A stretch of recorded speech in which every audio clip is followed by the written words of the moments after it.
கர்த்தரும் இரட்சகரும் மீட்பெருமாகிய இயேசு கிறிஸ்துவின் நாமத்தில் மீண்டுமாய் உங்களை வாழ்த்துக்களை தெரிவித்து உங்களை ஆசீர்வதிக்கிறேன். ஆமென். இந்த நாளிலும் வேதத்திலிருந்து நாம் சில சம்பவங்களை, ஒரு காரியங்களை இந்த நாளில் வேதத்திலிருந்து நாம் பார்க்க போகிறோம். கர்த்தர் தாமே உங்கள் ஒவ்வொருவரும் கூட பேசுவாராக. மத்தேயு எழுதின சுவிசேஷம் 14வது அதிகாரம் வசனங்கள் 14 முதல் 20வது வசனம் வரைய அங்கே ஒரு சம்பவத்தை நாம் பார்க்கிறோம். அதே சம்பவத்தை லூக்கா எழுதின சுவிசேஷம் 9வது அதிகாரம் 12 முதல் 17 முடியவும், மார்க் எழுதின சுவிசேஷம் 6வது அதிகாரம் வசனங்கள் 35 முதல் 43 முடியவும், அதே போல யோவானுக்கு எழுதின சுவிசேஷம் 6வது அதிகாரம் வசனங்கள் 8 முதல் 13 முடிய இந்த வசனங்களை நீங்கள் படிப்பீர்களானால் அங்கே நாம் பார்க்கக்கூடிய சம்பவம் எல்லாத்துக்கும் தெரிந்த ஒரு சம்பவம். அதாவது 5 அப்பமும் 2 மீன்களை குறித்ததான ஒரு சம்பவத்தை நாம் பார்க்கிறோம். இந்த சொல்லப்பட்ட இந்த 4 சுவிசேஷங்களையும் இந்த காரியத்தை நம்ம பார்க்கிறோம். இந்த காரியத்திலும் மத்தேயு அவர் ஒரு மாதிரி எழுதியிருக்கிறாரு, மார்க்கு அவர் ஒரு மாதிரி எழுதியிருக்கிறாரு, லூக்கா அவர் ஒரு எழுதியிருக்கிறாரு, யோவானும் இதே காரியத்தை எழுதியிருக்கிறார். 4 பேரும் 4 விதமான இதில் ஆண்டவர் அவங்களோடு கூட பேசி அந்த காரியங்களை இந்த வேதத்திலே அவர்கள் தன்னுடைய சுவிசேஷங்களை அறிவித்திருக்கிறார்கள். ஆம், எனக்கு அன்பான தேவனுடைய பிள்ளைகளே, அருமையான ஒரு சம்பவம், எல்லாத்துக்கும் தெரிந்த சம்பவம் தான். பாருங்க, ஆண்டவராகிய இயேசு கிறிஸ்து மலை பிரசங்கத்தின் மத்தியில திரளான ஜனங்கள் என்ன செய்தார்கள்? அவர்கள் 3 நாள் ஆண்டுடைய வார்த்தைகளை கேட்டுக்கொண்டும், ஆண்டுடைய வார்த்தைகள் மேல் தாகமாகவும், ஆண்டுடைய வார்த்தைகள் மீது அவ்வளவு வாஞ்சை, அவ்வளவு ஆசை, அவ்வளவு தாகம், அப்படியே ஆண்டவர் பேச பேச பேச பேச எப்படி இருந்திருக்கும் தெரியல. ஆண்டவர் அப்படியே பேச பேச பேச அவர்கள் என்ன செய்தார்கள்? தங்களுடைய பசியை மறந்தார்கள், தங்களுடைய துன்பத்தை மறந்தார்கள், தங்களுடைய துயரத்தை மறந்தார்கள், தன்னுடைய குடும்பத்தை மறந்தார்கள், தங்களுடைய சூழ்நிலை மறந்தார்கள். எல்லாத்தையும் மறந்து தேவனுடைய பாதத்தில் உட்கார்ந்து ஆண்டுடைய வார்த்தைகளை அப்படி கேட்டுக்கொண்டிருந்தார்கள். ஹல்லேலூயா. அந்த நாட்கள் முழுவதும் ஆண்டவராகிய தேவனிடமிருந்து அவர்களுக்கு என்ன செஞ்சிச்சு? ஆத்துமா பலனளிக்கும்படியாக, ஆத்துமா நன்மை பெறும்படியாக, ஆத்துமா உற்சாகப்படும்படியாக, ஆத்துமா அவர்களை திடன் கொள்ளும்படியாக அவர்களுக்கு ஆண்டவராகிய தேவன் அவர்களுக்கு ஆத்தும ஆகாரத்தை ஆண்டவர் கொடுத்தார். ஹல்லேலூயா. நாட்கள் கடந்து கொண்டிருந்தது. ஆண்டவருக்கு தெரிஞ்சிருச்சு, இனிமே என் ஜனங்கள் என்ன செய்ய மாட்டாங்க, ரொம்ப இருக்கிறாங்க, தாகத்தோடு இருப்பாங்க, பசியோடு இருப்பாங்க.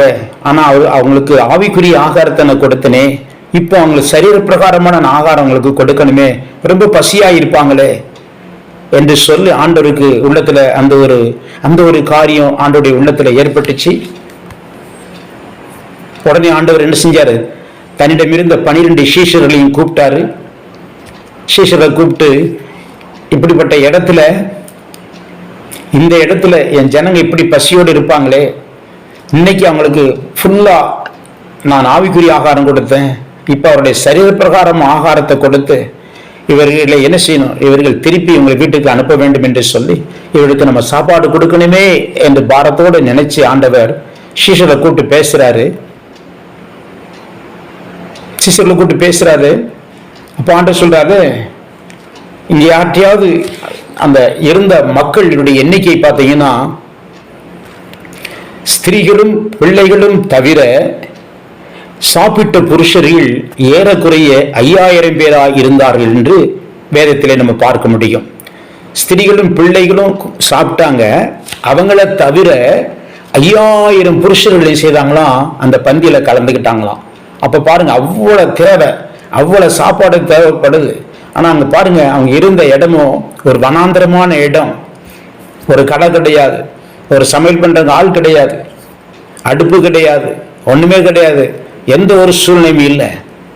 சுத்தி சுத்தி சுத்தி பார்த்தீங்கன்னா பயங்கரமான வனாந்தரமான இடம். அந்த இடத்துல எந்த வாய்ப்பும் இல்லை. ஆண்டவர் எப்படிப்பட்ட தேவனா இருக்கிறார்? ஒன்றுமில்லாத நிலைமையிலையும் சகலத்தையும் படைக்க வல்லவரான தேவனாகிய கர்த்தர் அங்க கூட இருக்காருங்க. அவாந்திரியுள்ள ஆறுகளையும் வனாந்திரத்திலே வழிகளையும் உண்டு பண்ணுகிற தேவன் அங்க இருக்கிறார். அவங்க பாதப்படியில தான் அந்த ஜனங்கள் உட்கார்ந்து இருக்காங்க. ஆண்டவர் விட்டுருவாரா? பசியோட விட்டுருவாரா? வறுமையோட விட்டுருவாரா? ஆண்டவராகிய விடுவாராங்க? விடவே மாட்டார். அதனால ஆண்டவராகிய தேவன் என்ன செஞ்சாரு? சீஷர்களை கூப்பிட்டு, எப்பா, இந்த 5000 பேர் இந்த ஜனங்களுக்கு, இப்படிப்பட்ட திரளான ஜனங்களுக்கு நம்ம இன்னைக்கு சாப்பாடு கொடுக்கணுமே, என்ன செய்ய போறீங்க? நீங்களே சாப்பாடு பரிமாறுறீங்களான்னு கேட்டார். ஒண்ணுமே இல்லை. ஆனா சீஷர்கள்ட்ட போய் சொல்றாரு, நீங்களே பரிமாறுங்க. எப்படி பரிமாற முடியும்? இடத்துல ஏதாவது இருக்கா பாருங்கன்னு கேட்டார். ஹல்லேலூயா. அப்போ அந்த கூட்டத்தில் அப்படியே அலைஞ்சு கிளைஞ்சு ஓடி வரும் பொழுது யோவானிகளின் சுவிசேஷத்துல பார்க்கிறோம். 6வது அதிகாரத்துல 6வது வசனம் யோவான் அதுல பார்க்கிறாரு பாருங்க. தாம் செய்ய போகிறதை அவர் அறிந்திருந்தும் அவனை சோதிக்கும்படி இப்படி கேட்டார். நான் எப்படி செய்ய போறேன், என்ன செய்ய போறேன், கண்டிப்பா அதை செய்ய போறேன்னு அவருக்கு தெரிஞ்சிருந்தாலும் தன்னுடைய சீஷனாகிய பிலிப்பை கூப்பிட்டு அவனை சோதிக்கும்படி இப்படி கேட்டார். ஒவ்வொருத்தரும் ஒரு விதமா சொல்றாங்க. ஆண்டவரே, அந்த பிலிப்பு சொல்றான், ஆண்டவரே, ஒவ்வொருத்தரும் கொஞ்சம் கொஞ்சமா எடுத்துக்கிட்டாலும் இந்த 200 பணத்து அப்பமும் இவர்களுக்கு எப்படி ஆண்டவரே போதும் அப்படின்னு கேட்டான். அதோடு மட்டும் இல்ல, அந்திரேயா என்ற ஒரு சீஷன் இருந்தான். அவனும் என்ன சொல்றான், ஆண்டவரே, இந்த கூட்டத்துல ஒரு சிறு பையன் ஒருத்தன் இருக்கிறான். அவன் கையில் என்ன இருக்கு? அவங்க அம்மா கொடுத்த ஆகாரம் அவங்ககிட்ட இருக்குது. எப்படி ஆகாரம்? 5 வார்கோதுமையும் 2 மீன்களும் அவன் வச்சிருக்கிறான் ஆண்டவரே. அதோட நிறுத்தலைங்க. அந்த அந்திரேயா அந்த சீஷன் சொல்ல இன்னும் என்ன சொல்றான், வச்சிருக்கான் ஆண்டவரே, ஆனாலும் இந்த 5000 பேருக்கு இந்த 5 வார்கோதுமையும் 2 மீனும் ஏமாத்துறான் ஆண்டவரே. நல்ல கவனிய எனக்கு அன்பானவர்களே, ஆண்டவரோடு கூட இருந்த சீஷர்கள், ஆண்டுடைய அற்புதத்தை பார்த்தவர்கள், ஆண்டுடைய மகிமையான காரியங்களை பார்த்தவர்கள், ஆண்டவர் உயிரோடு மரித்தவர்களை எழுப்பின தேவன் என்பதை அவர்கள் உணர்ந்தவர்கள், கண்ணார பார்த்தவங்க, காதார கேட்டவங்க, கூட இருந்து அனுபவிச்சவங்க. சீஷர்களுக்கு நம்பிக்கை இல்லை. சரி, எல்லாத்தையும் படைச்ச ஆண்டு நம்ம கூட இருக்கிறார், இப்படி அற்புதம்லாம் செஞ்சார, இன்னைக்கு கைவிட்டுருவாரா? அந்த நம்பிக்கை இல்லை. நம்பிக்கை இல்லாத சீஷர்கிட்ட கேட்கிறாரு. ஆண்டவர்கிட்ட போய் கேட்கிறாரு. ஆண்டவர்கிட்ட போய் என்ன சொல்றாங்க, ஆண்டவரே, இங்க ஒரு பையன் வச்சிருக்கான், 5 அப்பமும் 2 மீன் இருக்கு, ஆனா அது 5000 பேருக்கு எப்படி ஆண்டவரே, இது ஏமாத்திரம் சொல்லிட்டு ஆண்டவர்கிட்ட கேட்கிறான். ஹல்லேலூயா. ஆண்டவர் சொன்னாரு, பரவாயில்ல, நீ அவனை என்னிடத்தில் கொண்டு வாருங்கள் என்றார். அந்த சின்ன பையன் ஆண்டவர்கிட்ட கூட்டு போனாங்க. இன்னொரு அருமையான ஒரு காரியத்தை நீங்க பாக்குறீங்க. அவன் சின்ன குழந்தை தான். அவனும் அத்தனை நாட்கள் என்ன செய்யும், அவனும் என்ன செய்தான், குழந்தை எப்படி பசிச்சிருக்கும் பாருங்க.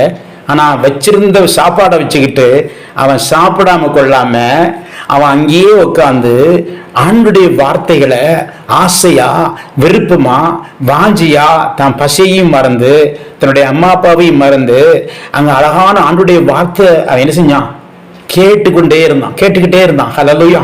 அந்த ஆண்டவர் அநேக காரியங்களை போதித்திருப்பார். ஆமென். அதன்படி அந்த வார்த்தைகளின் நிமித்தமாக அவன் என்ன செஞ்சான், அங்கே இருந்துகிட்டே அவளை ஆசையா கேட்ட அந்த சின்ன பையன் இப்ப ஆண்டவர் கேட்கிறாரா, நீ கொடுன்னு சொன்ன உடனே ஒண்ணுமே பேசல, நேர சாப்பாடை தூக்கிட்டு ஆண்டவர்கிட்ட ஓடி வந்தான். ஹல்லேலூயா. தன் கையில் இருக்கிறத வைத்துக் கொண்டு ஆண்டவர்கிட்ட ஓடி வந்து என்ன செஞ்சாரு, ஆண்டவர் அவன் கிட்ட வந்த உடனே அவன்கிட்ட இருந்து என்ன செஞ்சாரு, அவன் என்ன செஞ்சா, அவன்கிட்ட இருந்து அந்த உணவு, அந்த 5 வார்கோதுமையையும் அந்த 2 மீன்களையும் ஆண்டவர் தன் கையில் எடுத்துக்கொண்டார். ஹல்லேலூயா. அதற்கு முன்பா சொல்லிட்டாரு, சீஷர்களே, நீங்க வாங்க, இங்க வந்து இந்த புல்லு இவங்க உட்காந்துருக்க இடம் எப்படி இருக்கு, நல்ல புல்வெளியா இருக்கு, இந்த புல்வெளியில என்ன செய்யுங்க, எல்லாத்தையும் உட்கார வைங்கன்னார். ஹல்லேலூயா. ஒண்ணுமே ஆகல. 5000 பேருக்கு மேலாக அதிகமான ஜனங்கள் இருக்கிறாங்க. எல்லா ஜனங்களையும் கல்யாண பந்தில வைக்க மாதிரி இருக்கிற மாதிரி ஒவ்வொருத்தரையும் எல்லா ஜனங்களையும் என்ன செஞ்சிட்டாரு, சாப்பாடுறதுக்கு பந்தி போட்டுட்டார் ஆண்டவர். ஹல்லேலூயா. இன்னும் வரல. அவர் கையில் இருக்கிறது, நல்ல கவனிங்க, அவர் கையில் இருக்கிறது 5 அப்பம் 2 மீனே மட்டும்தான். இங்க இருக்கவங்க 5000 பேருக்கு மேல இருக்காங்க, எல்லாத்தையும் உட்கார வச்சாச்சு. ஹல்லேலூயா. நம் ஆண்டவர் வல்லமையின் தேவன், நம் ஆண்டவர் அற்புதத்தின் தேவன், நம் ஆண்டவர் அதிசயத்தின் தேவன், நம் ஆண்டவர் சர்வத்தையும் செய்யக்கூடிய தேவன், நம்மோட தேவன். ஹல்லேலூயா. அந்த ஆண்டவர் சொல்லிட்டாரு, எல்லாத்தையும் உட்கார வைங்கடான்ட்டார். ஆமென். என்ன ஆயிடுச்சுங்க? எல்லாத்தையும் பந்தியில உட்கார வச்ச மாதிரி எல்லாத்தையும் உட்கார வச்சுட்டாங்க. இப்ப அடுத்த கட்டம் என்ன செய்யணும்? அவங்களுக்கு சாப்பாடு பரிமாறணும். ஹல்லேலூயா. ஆனா சாப்பாடு இங்க இருக்கிறது என்ன இருக்குது? 5 அப்பமும் 2 மீன் தான் இருக்கு. ஆமென். கர்த்தருடைய நாமத்திற்கு மகிமை உண்டாவதாக. அப்பொழுது அவர் ஜனங்களை புல்லின் மேல் பந்திற்கு கட்டளையிட்டு என்ன செஞ்சார் தெரியுமா? அந்த 5 அப்பங்களை கையில் எடுத்துக்கிட்டாரு, அந்த 2 மீன்களை கையில் எடுத்துக்கிட்டாரு. இப்ப அடுத்த கட்டம் என்ன செஞ்சா தெரியுமா?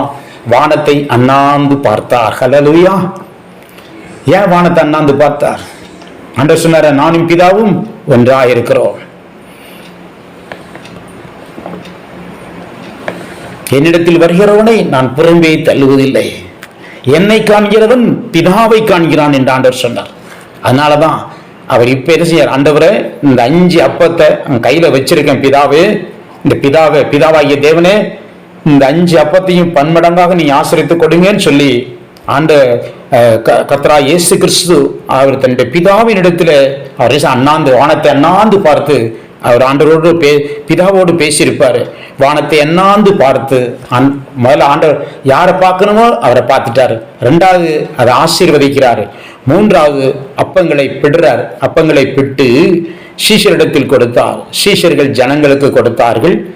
எல்லாரும் சாப்பிட்டு என்ன செஞ்சாங்களாம்? திருப்தி அடைந்தார்கள். மீதியான துணிக்கைகளில் 12 கூடைகளை நிறைய எடுக்க வைத்தார். ஹல்லேலூயா. அப்படிப்பட்ட ஆண்டவர் தாங்க நம்ம ஆண்டவர். இந்த சீஷர்களை சும்மா விடல ஆண்டவர். கர்த்தருடைய நாமத்திற்கு மகிமை உண்டாவதாக. பாருங்க, இந்த யோவான் 6வது அதிகாரத்துல 12வது வசனம் பாருங்க. 11வது வசனம், இயேசு அந்த அப்பங்களை எடுத்து ஸ்தோத்திரம் பண்ணி சீஷரிடத்தில் கொடுத்தார். சீஷர்கள் பந்திருக்கிறவர்களுக்கு கொடுத்தார்கள். அப்படியே மீன்களையும் அவர் எடுத்து அவர்களுக்கு வேண்டிய மட்டும் கொடுத்தார். ஹல்லேலூயா. நம் ஆண்டவர் போதும் போதும் போதுன்ற அளவுக்கு உனக்கு எவ்வளவு வேணுமோ அவ்வளவு ஆண்டவர் கொடுப்பாருங்க. அவர் கொடுக்கக்கூடிய தேவனாயிருக்கிறார். ஆனா நம்ம தான் கேட்கறது இல்லை. கர்த்தருடைய நாமத்திற்கு அவர் மீன்களையும் அவர் எடுத்து அவர்களுக்கு வேண்டிய மட்டும் கொடுத்தார். நமக்கு வேண்டிய மட்டும் கொடுக்கக்கூடிய தேவன் நம்மோடு கூட இருக்கிறார். அதனால நீங்க ஒரு காலம் ஒருபோதும் சந்தேகப்பட்டுறாதீங்க. நீங்க ஆண்டவர்கிட்ட கேளுங்க, தைரியமா கேளுங்க. கர்த்தர் ஆண்டவர் செய்வார். வேண்டிய மட்டும் கொடுத்துட்டாரு. கொடுத்தது என்ன? அடுத்தது என்னாச்சு? அவர்கள் திருப்தி அடைந்த பின்பு அப்பாடா சொல்லி என்ன செஞ்சா ஐயா போட்டாங்க. ரொம்ப திருப்தியா இருப்பாங்க. வேணுங்கிற அளவுக்கு எவ்வளவு சாப்பிடணுமோ சாப்பிட்றா, எவ்வளவு உங்களுக்கு எவ்வளவு 3 நாள் எவ்வளவு உங்களால முடியுமோ சாப்பிடுங்க, நல்லா சாப்பிடுங்க, திருப்தியா சாப்பிடுங்க. கர்த்தருடைய நாமத்திற்கு மகிமை உண்டாதா. திருப்தியா சாப்பிட்டாங்க.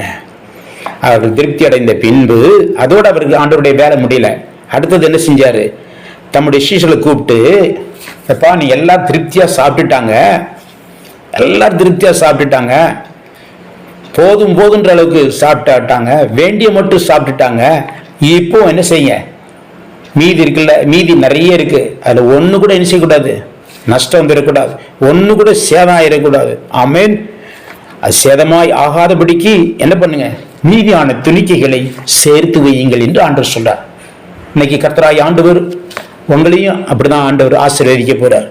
சேர்த்து வையுங்கள் என்றார். அந்தபடியே அவர்கள் சேர்த்து வார்கோதுமை அப்பங்கள் 5 அவர்கள் சாப்பிட்டு மீதியான துணிக்கைகளினாலே 12 கூடைகளை அவர்கள் நிரப்பினார்கள். ஆமென். கர்த்தருடைய நாமத்திற்கு மகிமை உண்டாதாக. எனக்கு அன்பான தேவனுடைய பிள்ளைகளே, இந்த வேளையிலும் உங்களுடைய குடும்பமாக இந்த வனாந்தரமான உங்கள் குடும்பத்தில் உங்களுடைய ஆசீர்வாதத்திற்கு வழிவகை இல்லாம, எந்த விதமான அடையாளம் இல்லாம, அப்படியே ஒண்ணுமே இல்லாம நிலைமையில அப்படியே தவிச்சுக்கிட்டு இருக்கிறீங்களா? பயப்படாதீங்க. ஆண்டுடைய வார்த்தைகளை எந்த ஒரு சூழ்நிலையும் ஆண்டுடைய வார்த்தை மேல் நீங்க வாஞ்சியா இருந்தீங்கன்னா, ஆண்டுடைய வார்த்தைகளை நீங்க விசுவாசித்தீங்கன்னா அதன்படியே உங்களுக்கு நடக்கும். எனக்கு பிரியமானவர்களே, நல்ல கவனித்துக் கொள்ளுங்கள்.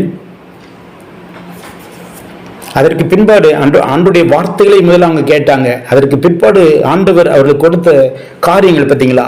போதும் போதுங்கிற மட்டும், வேண்டிய மட்டும், அவர்கள் திருப்தியாக மட்டும் அவர்களுக்கு கொடுத்தாங்க. அதோடு நிக்கல, மீதியான துணிக்கைகள் ஒன்றும் வீணாய் போகாதபடிக்கு சேர்த்து வைத்தார்கள்.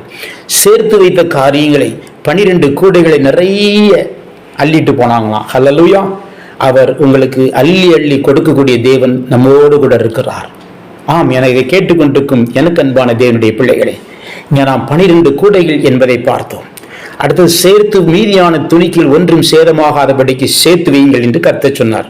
இன்னைக்கு இதை கேட்டுக்கொண்டிருக்கும் எனக்கு அன்பான தேவனுடைய பிள்ளைகளே, தேவனுடைய ஜனமே, இன்னைக்கு அதே போலதான் உங்களுடைய குடும்பத்துல நீங்க ஆசீர்வாதங்கள் இல்லாம இருக்கலாம், ஐஸ்வர்யம் இல்லாம இருக்கலாம், பல விதமான தரித்திரத்தின் சூழ்நிலையில் நீங்க வாழ்ந்து கொண்டிருக்கலாம், போராட்டத்தின் மத்தியிலே வாழ்ந்து கொண்டிருக்கலாம், என்ன நடக்க போகுது என்று சொல்லி நீங்க வாழ்ந்து கொண்டிருக்கலாம்.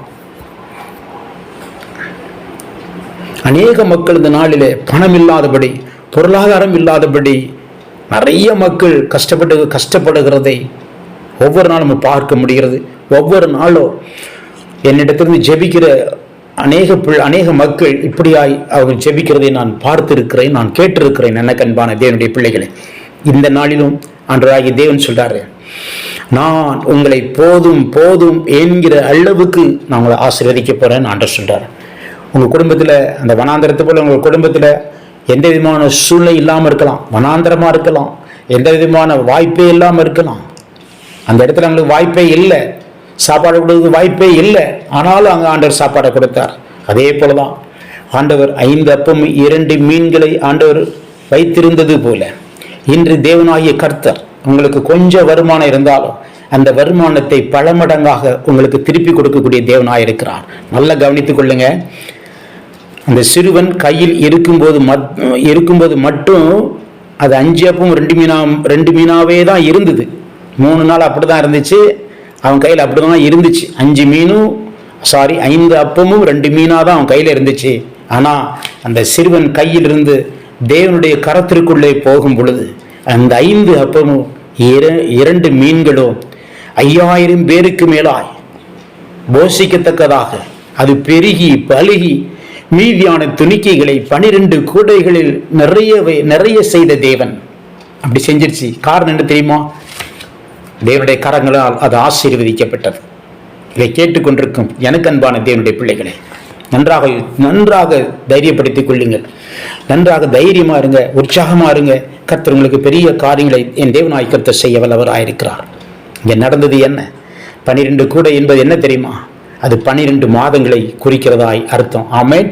12 மாதம் என்பது 12 கூடைகள் என்பது 12 மாதங்கள். இன்னைக்கு நீங்க இனி முதற்கொண்டு நீங்க போதுன்ற அளவுக்கு அப்பா அவ்வளவு திருப்தி அடைஞ்சு வேணுங்கிற அளவுக்கு உங்க ஆசீர்வாதங்களை சுதந்திரித்து உங்களுக்கும் மற்றவர்களுக்கும் நீங்க சாட்சியாய் வாழ்ந்து என்ன செய்வீங்கன்னா மாசம் நீங்க என்ன பண்ண போறீங்க? உங்களுடைய மீதியான துணிக்கைகளை நீங்க சேர்த்து வைக்க போறீங்க. ஹல்லேலூயா. ஆண்டவருக்கு தெரியும், ஒரு குடும்பம் வேணும்னா, ஒரு மனுஷன் உயரணும்னா அதற்கு சேமிப்பு தேவை என்று கர்த்தர் அறிந்திருக்கிறார். அதனாலதான் சீஷரை பார்த்து சொல்றாங்க, மீதியான துணிக்கைகளை வேஸ்ட் பண்ணிடாதீங்க, அதை அப்படியே சேர்த்து வைங்கன்னு ஆண்டவர் சொல்றார். ஹல்லேலூயா. ஆண்டவர் சேமிப்பை விரும்புகிற தேவனாயிருக்கிறார். எனக்கு அன்பான தேவனுடைய பிள்ளைகளை, உங்களுக்கு கொஞ்சம் வருமானம் இருந்தாலும் அதுல ஒரு பகுதி என்ன செய்யணும்? நம்ம சேர்த்து வைக்க கற்றுக்கொள்ள வேண்டும். ஆமென். இவர்கள் மீதியான துணிக்கைகளை சேர்த்தார்கள், ஒன்று நஷ்டமாகல. ஆண்டுகிட்ட சொல்லி கேளுங்க, ஆண்டவரே என்னுடைய வருமானம் கொஞ்சம் வருமானம் இருந்தாலும் இந்த வருமானம் ஆண்டவரே இதுல நஷ்டம் வந்துடக்கூடாதப்பா, இதுல ஒரு வஞ்சனை வந்துடக்கூடாதப்பா, இந்த பொருளாதார ரீதியில நாங்க ஏமாற்றப்பட்டு போயிடக்கூடாது ஆண்டவரே, இது எங்களுக்கு ஆசீர்வதிங்க என்று சொல்லி நீங்க கேட்கணும். ஒரு தொழிலை புதுசா ஸ்டார்ட் பண்ணியிருப்பீங்க, ஒரு இயந்திரங்களை வாங்கி புதுசா ஸ்டார்ட் பண்ணியிருப்பீங்க. நீங்க ஆண்டுகிட்ட சொல்லுங்க, ஆண்டவரே 5 அப்பம் 2 மீனையும் 5000 பேருக்கு மேலாய் போஷித்த தேவனாகிய கர்த்தர், ஆண்டவரே இந்த சின்ன தொழிலை எங்களுக்கு அபரிதமா ஆசீர்வதித்து கொடுங்க அப்படின்னு நீங்க ஆண்டவர்கிட்ட கேட்கும் பொழுது நீங்க உங்க தொழிலில் 5000 பேருக்கு நீங்க போஷிக்கத்தக்கதாக கர்த்தர் உங்களை நிறைவாக்கி கொடுப்பார், கர்த்தர் உங்களை ஆசீர்வதித்து கொடுப்பார். ஆமென். உங்களுடைய வாழ்க்கையில 12 கூடை என்பது போல உங்களுடைய வாழ்க்கையில 12 மாதங்கள் முழுவதும் ஆண்டவர் உங்களை நன்மையினால் உங்களை முடிசூட்டுவார். 12 மாதமும் நீங்க துணிக்கைகளால் நீங்க அப்படியே பொருளாதார ரீதியில கர்த்தர் உங்களை 12 மாதங்களும் அப்படியே நிறைச்சி 12 மாதங்கள், வருஷத்துக்கு 12 மாசம், அந்த 12 மாதங்கள் முழுவதும் ஆண்டவர் உங்களை நேர்த்தியாய் நடத்துவார். யாருக்கிட்டையும் போய் கடன் வாங்காதபடிக்கு, அக்கம் பக்கத்துல கடன் வாங்காதபடி, 5ம் 10ம் கடன் வாங்காதபடி, 5ம் 10க்கு அடையாதபடிக்கு, ஒரு பேங்க்ல போய் லோன் வாங்காதபடிக்கு, ஃபைனான்ஸ் கம்பெனியில் போய் கடன் வாங்காதபடிக்கு, செட்டியார் நாடார் இவர்கிட்ட போய் கடன் வாங்காதபடிக்கு கர்த்தர் உங்களை 12 மாதம் உங்களை நேர்த்தியாய் நடத்துவார். 12 மாசமும் உங்களை ஆசீர்வாதத்தினால் நிரப்பிக் கொண்டே இருப்பார். உங்கள் ஆசீர்வாதத்திற்கு என்ன செய்யல, குறைவே இருக்காதுங்க, குறைவே இருக்காது. ஆண்டவர் உங்களுக்கு மகத்தான காரியங்களை என் தேவனாய் கர்த்தர் செய்ய வல்லவராயிருக்கிறார். உங்கள்கிட்ட வருமானம் சின்ன வருமானவர் தான். அந்த வருமானத்தை ஆண்டவர் பாதத்தில் வச்சு ஜெபம் பண்ணுங்க. ஆண்டவரே, நீர் கொடுத்த இந்த வருமானத்திற்காய் நன்றி. ஆண்டவரே, இந்த வருமானத்தை எங்களை பெரிதாய் மாற்றுங்க. ஆண்டவரே, நான் உங்களுக்கு சாட்சியா நிற்கிறோம். ஆண்டவரே, உங்களுடைய காரியங்களுக்கு ஆண்டவரே எங்களால் இயன்ற மட்டும் நாங்கள் செய்கிறோம். ஆண்டவரே, இதை எங்களுக்கு ஆசீர்வதித்து கொடுங்க. இந்த சிறிய வருமானத்தை எங்களுக்கு ஆசீர்வதித்து தாங்க என்று சொல்லி அவனுடைய கரத்தில் வைத்து நீங்கள் ஜெபம் பண்ணும் போது, அதை ஆண்டுடைய கரத்தில் நீங்கள் கொடுத்துட்டீங்கன்னா, ஆண்டவர் அந்த 5 அப்பமும் 2 மீனை ஆண்டுடைய கரங்களிலே வெளியே வரும் பொழுது அது 5000 பேருக்கு மேலாய் போஷிக்கத்தக்க அளவுக்கு நிரப்பி பூர்ணமான ஒரு ஆசீர்வாதத்தை கொடுத்து 12 கூடைகளில் நிறைய எடுக்க வைத்த கர்த்தர் யாருக்காக கொடுத்தா தெரியுமா? இந்த சீஷன் கேட்டான்ல, ஆண்டவரே 5 அப்பம் 2 மீன் இருக்கு, ஆனால் அந்த 5000 பேருக்கு எப்படி ஆண்டவரே ஏமாத்திரம்னு கேட்டாங்கல்ல, ஒரு சந்தேகத்தோட கேட்டாங்கல்ல. அதனால் ஆண்டவராகிய தேவன் பார்த்தார், டே இருங்கடா, உங்களுக்கு நான் இன்னைக்கு ஒரு டீச் பண்ண போறேன், ஒரு பனிஷ்மெண்ட் கொடுக்க போறேன்னு நினைச்சு 12 கூட நிரப்பி ஒவ்வொரு சீசனுக்கு விட்டு தூக்குங்கடா, சுமந்து போங்கடான்ட்டார் ஆண்டவர். ஹல்லேலூயா. ஒவ்வொருத்தர் என்ன செஞ்ச, ஒவ்வொரு சீசன் என்ன பண்ணியிருப்பான், 12 கூடைகள் 12 சீஷர்களுக்காக, அவர்கள் உணர வேண்டும் என்பதற்காக நிறைய வச்சார். இன்னைக்கு இதை கேட்டுக்கொண்டிருக்கும் எனக்கு அன்பான தேவனுடைய ஜனமே, உங்களையும் ஆண்டவர் 12 மாதங்கள் முழுவதும் உங்கள் தலையில ஆசீர்வாதத்தின் கூடையை நீங்க சுமக்க போறீங்க. ஹல்லேலூயா. எத்தனை பேர் விசுவாசிக்கிறீங்க? எத்தனை பேர் நம்புறீங்க? 100க்கு 100 நம்புறீங்களா? நம் ஆண்டவராகிய தேவன் எல்லாவற்றையும் செய்ய வல்லவராயிருக்கிறார். ஆமேன், ஆமேன், ஆமேன். ஆகவே எனக்கு அன்பான தேவனுடைய பிள்ளைகளே, தேவனுடைய ஜனமே, எதுக்கும் பயப்படாதீங்க, கலங்காதீங்க. ஆண்டவர் உங்களை ஆசீர்வதிக்கக்கூடிய தேவனாயிருக்கிறார். ஆமா, கர்த்தரின் ஆசீர்வாதமே ஐஸ்வரியத்தை தரும், அதோடு வேதனையை கூட்ட மாட்டார் என்று வேதத்திலே நாம் வாசிக்கிறோம். எனக்கு அன்பானவர்களே, அவருடைய ஆசீர்வாதம் நிறைய உலக ஜனங்கள் சொல்றதை கேட்கிறோமே, கொடுக்கிற தெய்வம் கூரையை பிச்சுட்டு கொடுக்குமாங்க. நம் ஆண்டவராகிய தேவன் அப்படி இல்லை, கூரையை மட்டும் பிச்சு கொடுக்க மாட்டாரு. நீங்க போதும் போதும் போதும் போதுன்ற அளவுக்கு பயங்கரம் ஆண்டவர் உங்களை பிளஸ் பண்ண போறாருங்க. உங்களை பொருளாதார ரீதியில் உங்களை ஆசீர்வதிக்க போறார். அதனால எதை குறிச்சும் கவலைப்படாதீங்க, பயப்படாதீங்க. கர்த்தர் உங்களோடு கூட இருக்கிறார். நீங்க வருஷம் முழுவதும் நீங்க நன்மையினால் கர்த்தர் உங்களை முடிசூட்ட போகிறார். ஆமேன், ஆமேன். வேணுங்கிற அளவுக்கு நீங்க திருப்தி அடைய போறீங்க. சந்தோஷத்தால் நிரப்பப்பட போறீங்க. ஒரு மகிழ்ச்சி உங்களை நிரப்ப போகுது. ஆமா, வறுமை என்று இல்லாதபடிக்கு அதற்கு பதிலாக ஒரு செழிப்பை இந்த தேவனாய் கர்த்தர் உங்களுக்கு உருவாக்க போகிறார். ஆமேன். அதனால ஒன்றுத்துக்கும் இது பண்ணாதீங்க. தேவன் பெரிய காரியங்களை ஆண்டவர் செய்வார். கர்த்தர் உங்களை ஆசீர்வதிப்பாராக. Amen, amen, amen. May God bless you. 12 மாதங்கள் முழுவதும் ஆண்டவர் உங்களை ஆசீர்வாதங்களால் நிரப்பி அள்ளி உங்களை நிரப்பி ஆசீர்வதிக்க போகிறார்.